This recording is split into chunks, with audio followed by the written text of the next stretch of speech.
To be honest, I've heard of all type of cancers, but I never heard of multiple myeloma. And the very treatments meant to cure him could also cause his heart to fail. How do you manage that? You manage it with an expert care team. That's how. Coming up on All Things Heart. From the University of Kansas Health System. I am amazed. The team here is great. I came on a Tuesday, and then by Saturday I had a heart in me. I have never seen a group of people work together so good as this team of heart specialists. I mean, it's just unreal. Stand by to set up show. And the Dolph C. Simons Jr. Family Broadcast Studio. Roll it. Always makes you feel like you're the most important patient on the planet. I felt heard, and that was really big. This is All Things Heart. Good morning. It's Thursday, November 10th. I'm Alexis Del Cid, and welcome back to All Things Heart. Here's what we're talking about today. Excruciating back pain leads to an alarming diagnosis. How doctors safely guided a patient as he battled multiple myeloma. Plus, his inspiring message for all of us, no matter what we're facing in life. And we will show you how diabetes is often connected to heart disease and how knowing your ABCs can help. Also, no time like the present to send us your questions. We love when you reach out to us during our program live. So send those questions to us on YouTube, Facebook, and the All Things Heart email. You can find all those links right here on your screen. And now to multiple myeloma, cancer of the plasma cells in your bone marrow. The National Cancer Institute says multiple myeloma is twice as common and twice as deadly if you're black than if you're white. It's also the most common blood cancer in people of African descent. Earliest symptoms can include fatigue and increased bruising, and then that can often change to terrible back pain.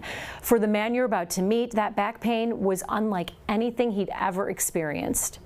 I feel great. I feel really great. There was a time David Rolfe couldn't conceive of feeling great ever again. It's been a long journey, just staying focused, praying a lot. It began in 2016 with excruciating back pain that felt like it was radiating from his spine. And they was real sharp, like spasms. And I had no clue what it was. And when they hit, I would fall all the way to the floor. I couldn't stand up, and I would just cry because I couldn't tolerate the pain. His primary care doc had him go in for an MRI, which didn't reveal anything. From there, he was prescribed pain medication, sent to a physical therapist, and then a chiropractor. None of it helped. In fact, the pain got even worse, and he suffered another 5 months. And one day I was coming out of the bathroom, and I thought I was having either a heart attack or a stroke. The next morning came the stunning diagnosis: cancer. But not just any cancer, multiple myeloma, cancer of the plasma cells in the bone marrow. It shocked me, and I was still in denial because I pretty much was a healthy person. I never was a drinker, never been on drugs, and never was a smoker. What followed was an epic battle for his life, made even trickier by this. The very treatments meant to cure him could also cause his heart to fail. He was about to embark on a grueling journey that would test his body, his relationships, and his faith. I knew this was a battle that it was out of my hands. Please welcome David Rolfe to our program. David, you look fantastic. We've all been complimenting your sweater game. Very strong today. The doctors here say you look fantastic. We also want to welcome one of his cancer-fighting doctors. We have oncologist and bone marrow transplant physician and multiple myeloma specialist, Dr. Ale Amyloid. And we also have cardio-oncologist, Dr. Charlie Porter. Thank you all for being here. We really appreciate it. First of all, David, how are you feeling today, and how's that back pain? Oh, I'm doing great, and the back is fine. Thank you for asking. So good to see you with a smile on your face. My first question is thank you. It looks really nice to see, especially since where you've come from. Dr. Shunay, why is there such a higher incidence of multiple myeloma within African Americans in the population? Thank you, Alexis. So that question is very important. It's a predisposition. It's a genetic predisposition.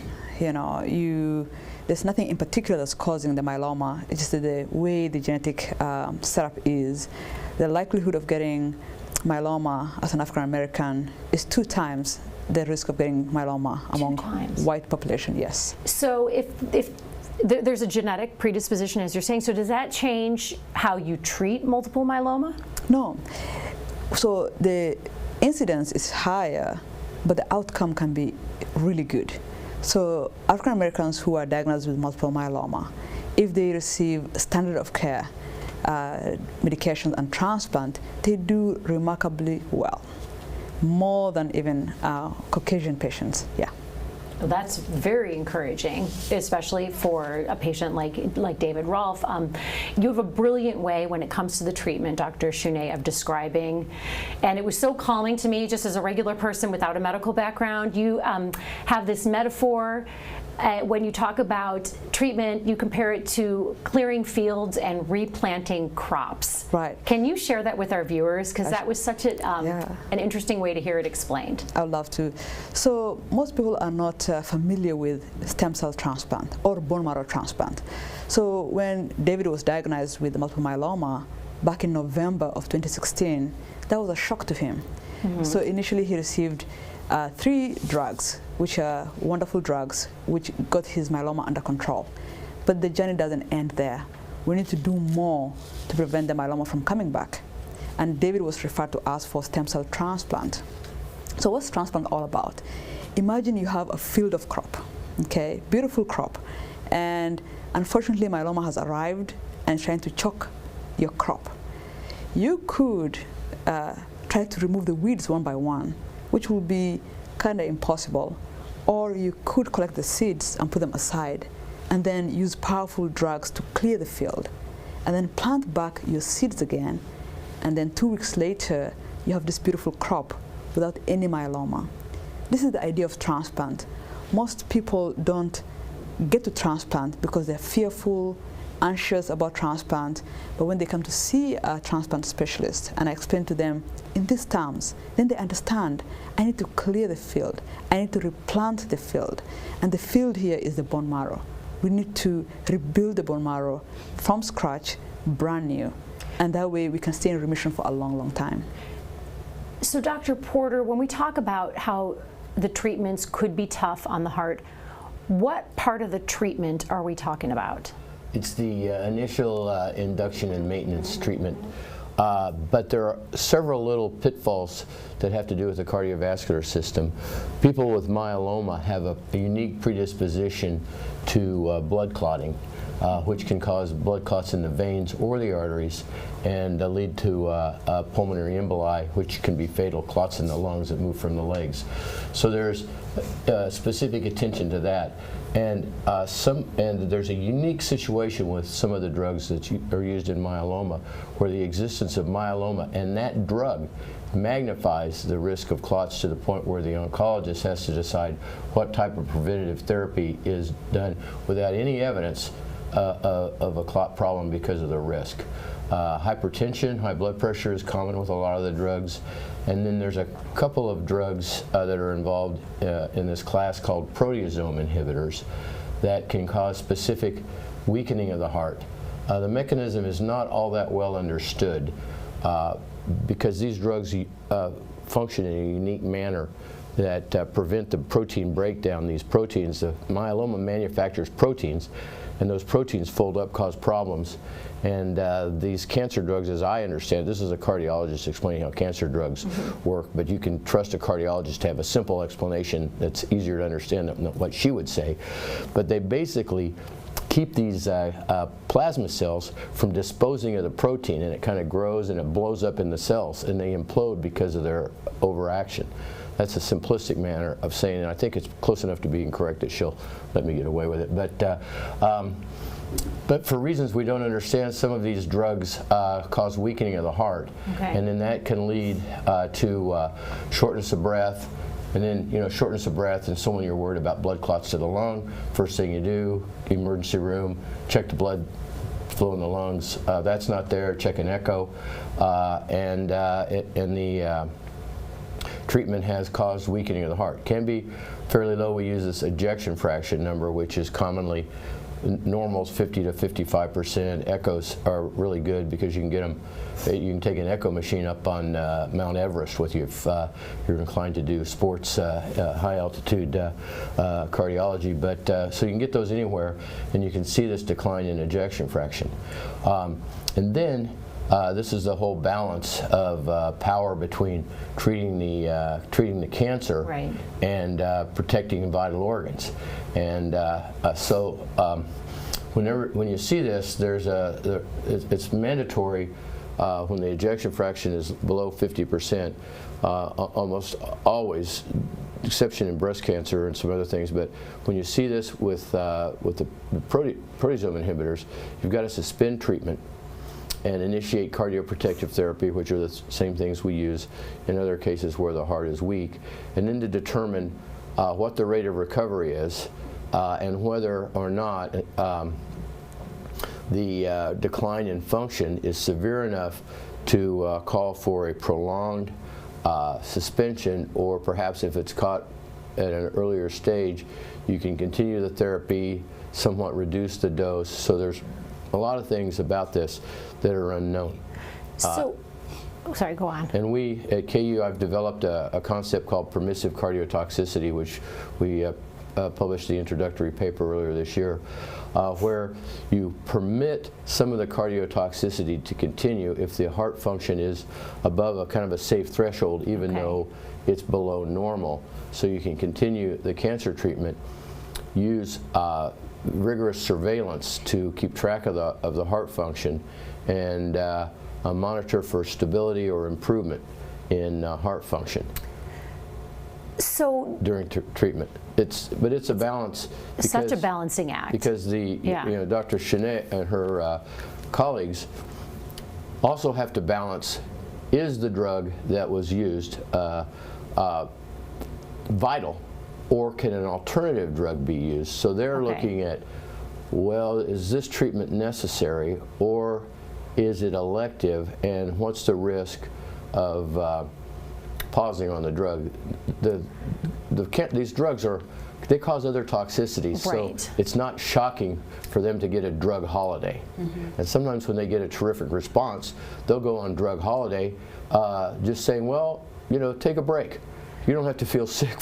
Feel good for a few weeks, And we've talked so to they patients wait who until there's time to go back and start the battle again. So it's a lot of balance, and that's where we're on speed dial. We talk all the time. That was my next question, Dr. Chenet, and she's nodding her head yes to everything that Dr. Porter is saying. So you did a good job of explaining, as you were wondering what Dr. Chenet was going to say. She's very gentle. Do you always consult then, or do you always bring in on your speed dial a cardio-oncologist, Dr. Porter, every time you have a multiple myeloma patient, or is it for specific patients? So before we go to transplant, we do a cardiac echo as part of our pre-transplant workup. If that cardiac echo is abnormal, I immediately call my friend. Could you please see the patient right away and help us out? And he does. Your friend's Dr. Porter? Yes. Yeah, I love that. I love when we have two doctors from two different specialties, and you can just see there's that bond that you guys have with each other. I want to bring David back in, because David, during our initial interview with you, you shared some pretty personal feelings of such bitterness in your heart and resentment at your lowest moments. But you're clearly not a bitter, resentful guy. You can just see there's an aura emanating from you that's peaceful. So how did you get through those low moments?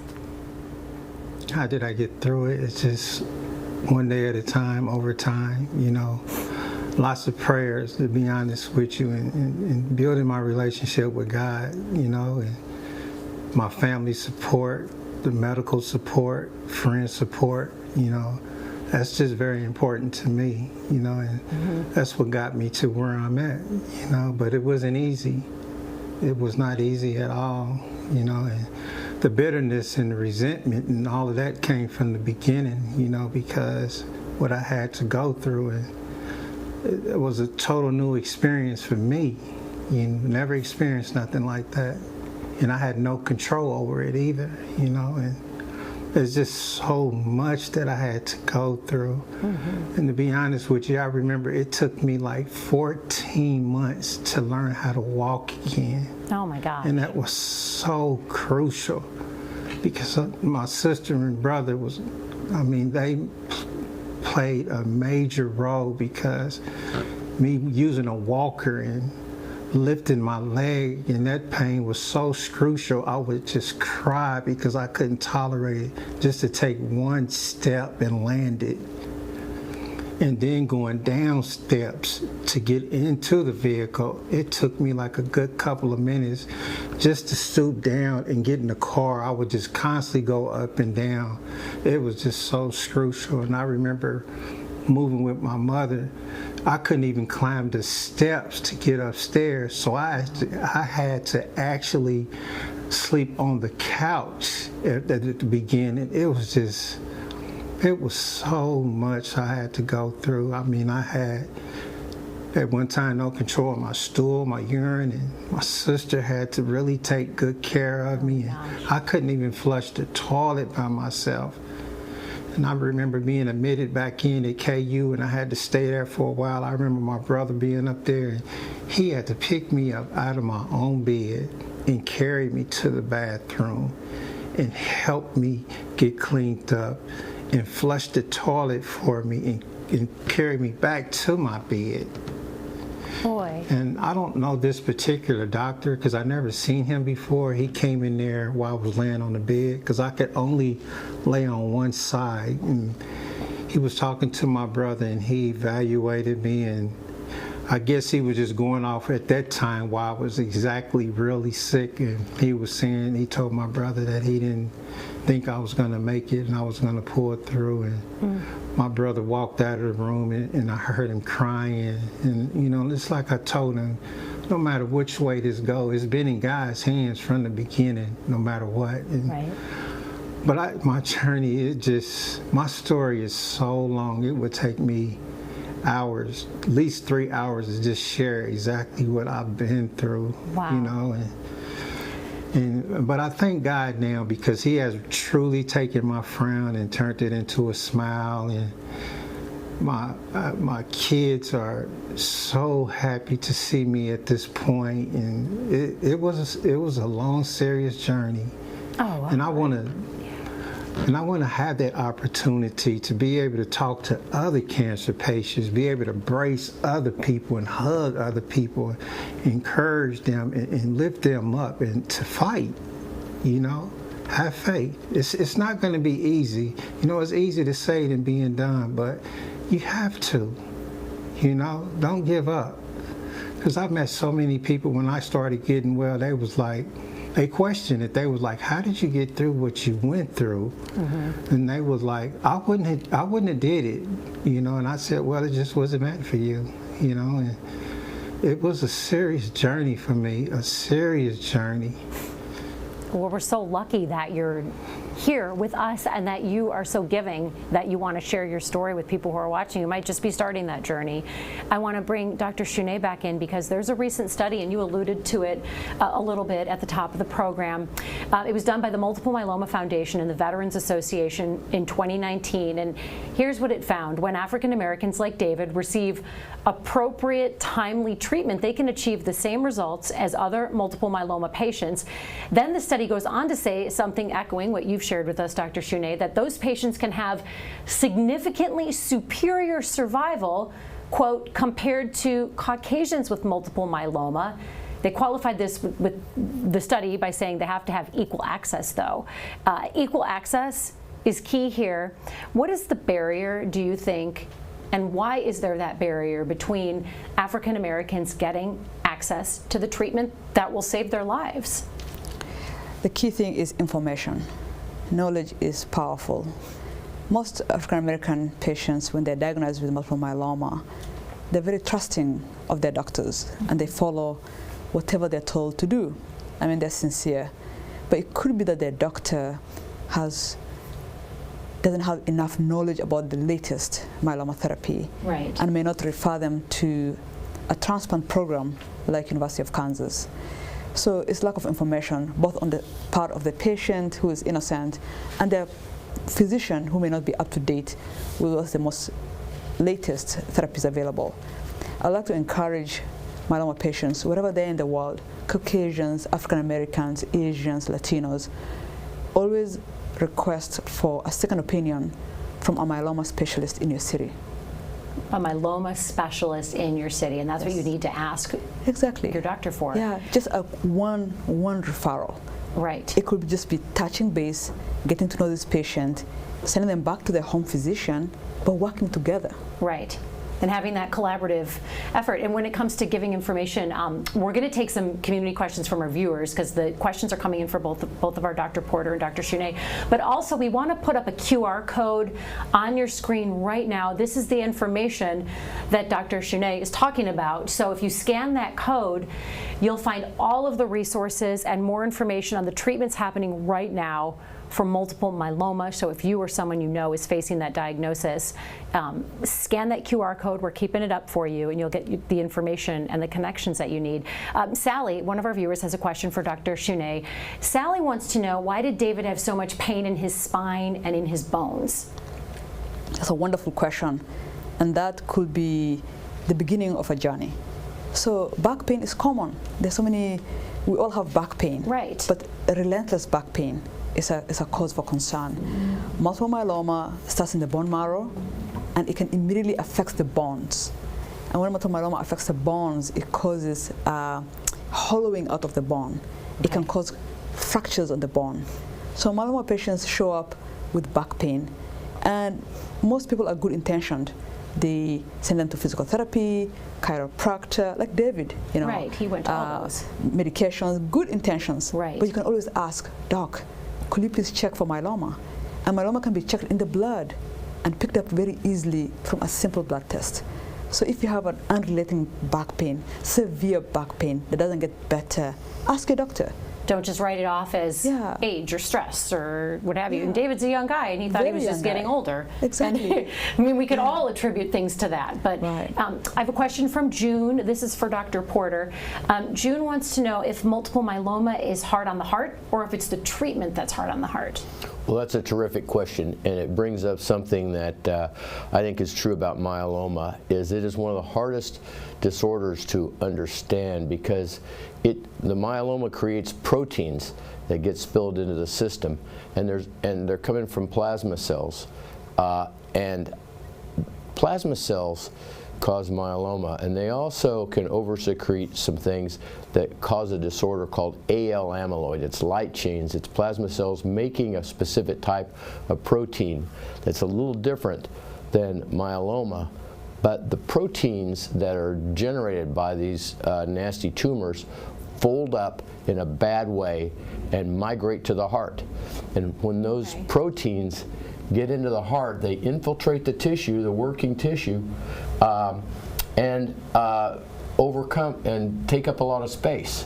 You say, well, what's wrong with that? Well, it would be the same thing as if you've got a basketball team running plays and they know exactly what to do, and all of a sudden you let 500 spectators get on the court. Okay. So you've got all these non-participants standing around doing nothing, checking their email, and you're trying to do an alley-oop. You know, it's going to be ugly.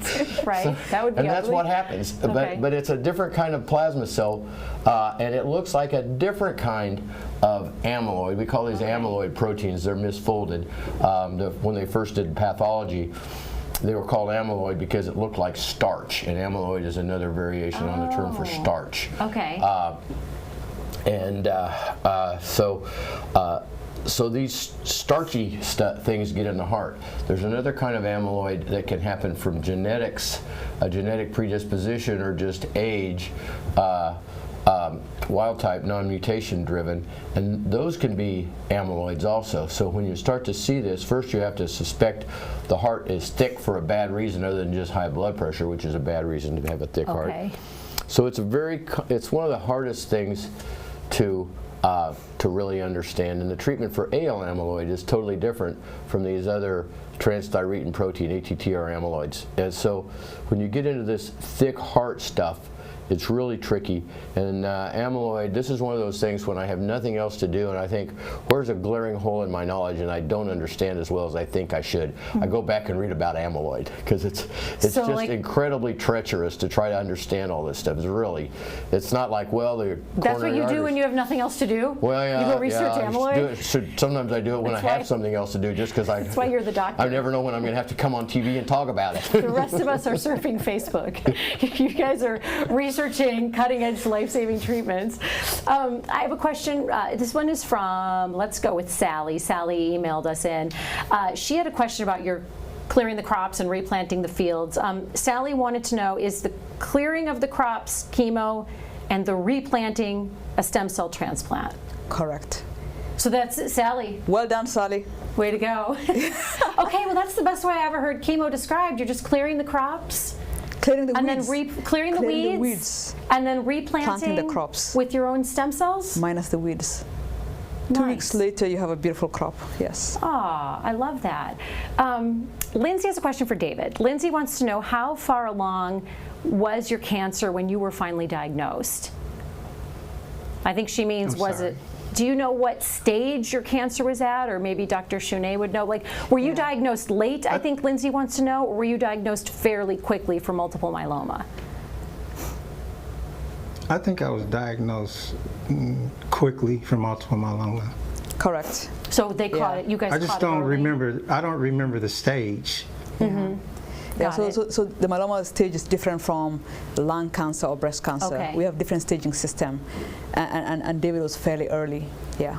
I have another question that just came in from our viewer. Kim Moore Bosley wants to know, how does multiple myeloma first present itself? Is it always fatigue, or are there other ways? That's a wonderful question, because it could save a patient's life, right? So multiple myeloma doesn't start overnight. It's happening over years, okay?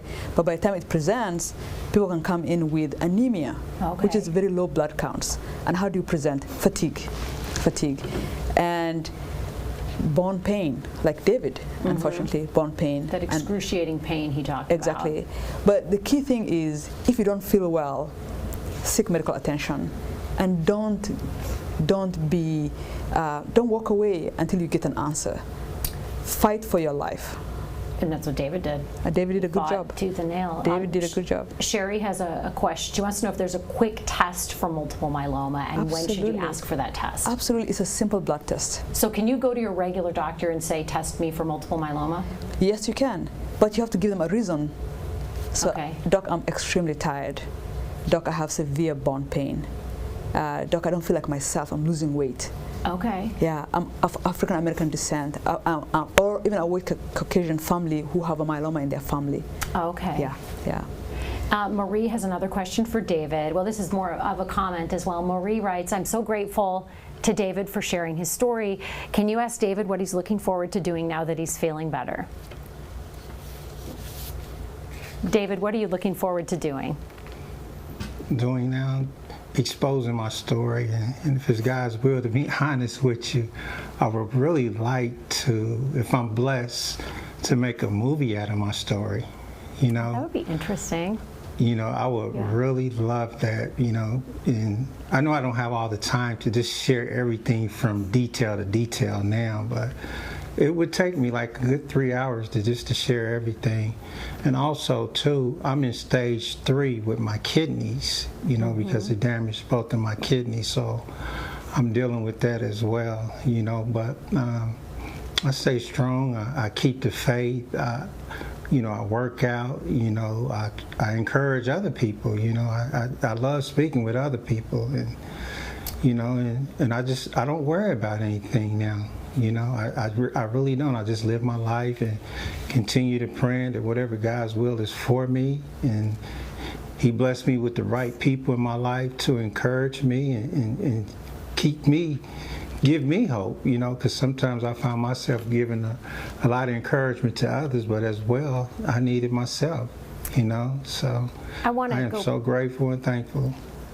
I want to go back to something, David, that you shared with us when we first interviewed you, and I just want to play it again for you because it had a big impact on us.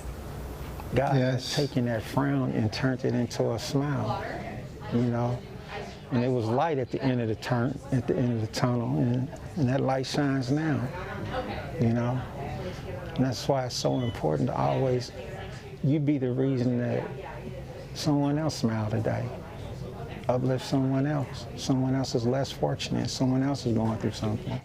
It's always amazing, David, when we meet people in the point of their journey where things are so tough and scary, and yet your message was you wanted to be the reason to give someone else hope. So I want to start with you as we move into our final thoughts for the program. Were you born this positive? Do you think this journey made you more positive and changed your outlook? Oh yes, most definitely. In ways that I've never even thought it would, but it sure has opened my eyes from a whole different perspective. Not even just taking the smallest little things that people don't even pay attention to, they take for granted, you know? So it truly has opened my eyes and my heart, you know, to be more humble and more obedient, you know, and being considerate of others, because it's not always about me, regardless, no matter what, you know, because there's always someone else out here less fortunate than me. You know, what I went through, truly, it was a death calling, but it's still always somebody else out here going through more than me, you know. So if I can be an example, be a help to anyone else, I would. I put myself in that position to do that. Talk about perspective, Dr. Porter. As a cardio-oncologist, you often meet people when they're on the brink of really scary news and you guide them through it. What's it feel like to hear David, a patient that has been through what David has and continues to go through, have that be his message? Well, David's experience is kind of like my own, and I see all these people with things younger than me, you know, their life is trashed. Apparently they have all these problems.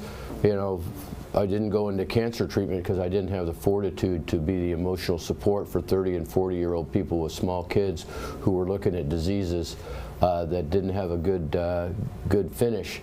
And David's like a lot of people that I've seen who realize when they really look death in the face that life is what matters, and they're going to make the most of their life. And whether you have a terminal condition or not, well, you do have one. It's called life. You've got a terminal condition, and the question is, what are you going to do before your terminal event? And he's outlived a lot of people who never had myeloma, and they died for bad decision making far before he is going to. So I think you just learn that you know, life's precious. Take every day, find something good about it, and I feel sorry for the people who, you know, just say same stuff, different day. Every day's different, and you should make something good from it. And he's a great example. Dr. Shunay, I see you nodding your head. Yes, and I can tell you've got a bond with David. If there's one thing you wanted to press upon people watching, what would it be today? A very good question. I'd like to encourage all patients to know that they have power. They have a power to advocate for themselves, and their families can advocate for them. And I love that David, his sister, his brother, while they're advocating for him, they got him the best care. David is doing well today because he got the absolute best care at University of Kansas. And that's something I want to encourage all patients with myeloma to seek a specialist. Advocate for yourself. Seek a specialist and advocate. And if, just by the act of watching this program, you're advocating for yourself because you came here to learn. Viewers came here to learn more about this, and they're advocating for themselves, getting knowledge from our experts here. Absolutely, and I thank David for sharing his story. Yes. And empowering so many people. David, thank you so much. You really are encouraging many people to fight for it. Fight for it. We have so many of our patients that develop these incredible personal bonds with their care team, which is why we absolutely love this next segment that we call Behind the Mask. It's where we give you a peek at what our healthcare workers are like on a personal level. And let's just start off with Dr. Shunay. How cute are these pictures right here? Are you kidding me? Okay, you have to tell us who these beautiful people are with you at the pumpkin patch. Yes, we went to Weston Pumpkin Patch, and that's my husband Mike and my daughter Zuri, who's turning 3 this weekend. Oh my gosh. We all melted when we saw this one. She was a pumpkin. So that's your 3-year-old? Yes. Zuri is her name? Yes. So is that also at Weston? Yep. And that is at the River Market. The River Market. The mural there, so beautiful. Yeah. So great. Do you have any family adventures planned for this winter? Puerto Rico. Puerto Rico, yes. Nice. Yeah. Nice tropical escape. That'll be nice. Yeah. We also want to show some of the pictures that Dr. Porter has shared with us. Now, Dr. Porter is a regular, so he's been on multiple episodes of All Things Heart. However, that's not Dr. Porter. These are some amazing pictures that he has taken. Your photography is incredible, and your photography is on display at various museums. You have a show coming up. When is your next show? I'm part of the open house at Leopold Gallery in Brookside. He's got multiple artists there. I'm I think the only photographer. It's a beautiful space. But it's a great space, and it's come one, come all. Paul has, he's an amazing story. He's one of the few bricks and mortar art galleries that's been around for 25 years. He did a lot of the art consulting for KU Hospital, where it's so beautiful. Paul's did a terrific job, and just to open the eyes of young people to the fun of art gallery, he cut a hole in the floor on the main floor and put in a circular slide that goes down to the I just went down that slide last week. Did you? It was meant for kids, but all right. Well, I went down it with Wild Amanda. It's a fast slide. You have to be careful. I got halfway down. I thought, I'm going really fast, and this isn't going into water. This is going to be a hard landing. Yeah. Well, I think my awareness of my birth year keeps me from going down that slide. I should have had awareness of mine. I was sore afterwards. So I'm going to go check out your show at Leopold Gallery. December 9th in the evening. It's going to be great. We also want to take a minute to talk about World Diabetes Day. World Diabetes Day is November 14th. November is National Diabetes Month. Here's why we're talking about it on All Things Heart. There is a heart connection. The CDC says people with diabetes are more likely to have heart failure because over time, high blood sugars can damage blood vessels and the nerves that control your heart. So the CDC says manage your ABCs. A, get a regular A1C test to measure your average blood sugar. B, keep your blood pressure nice and low. C, manage those cholesterol levels. And those are your ABCs. And D is diet. Diet. And E is exercise, and that's important for everybody until maybe you're 95, and then you can decide what you want to do. But if you make it that far, I feel like you should keep exercising. I would. Because Lord knows how far you're going to make it. I like that. So the ABCs, Ds, E's. I'm sure you'll think of more letters for us to follow. Doctors are always very smart with what we need to do, right? Some of them are. Thank you so much for being with us today. Thank you both for generously giving your time. I know you still have to see patients today, so thank you. David, thank you for making time to share your journey with us. You are giving a gift to so many people who might be struggling right now, and thank you for watching. Coming up next week on All Things Heart. This body is half bionic, and it's still going. Body is half bionic. Her battle with cancer began at age 11, but the trouble with her heart from the treatment began decades later. Little did she know there was a clinic right here at the health system filled with patients just like her and specialists who could help. That's next Thursday morning at 10.